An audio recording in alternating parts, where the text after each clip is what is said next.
पाइली मैं क्यों किया रे पुनः किया कारे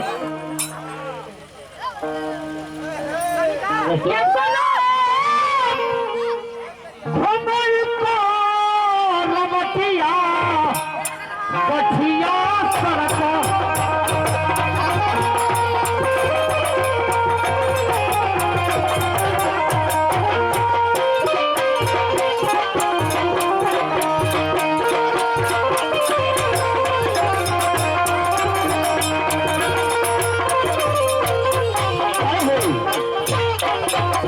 संतोष जी हमारे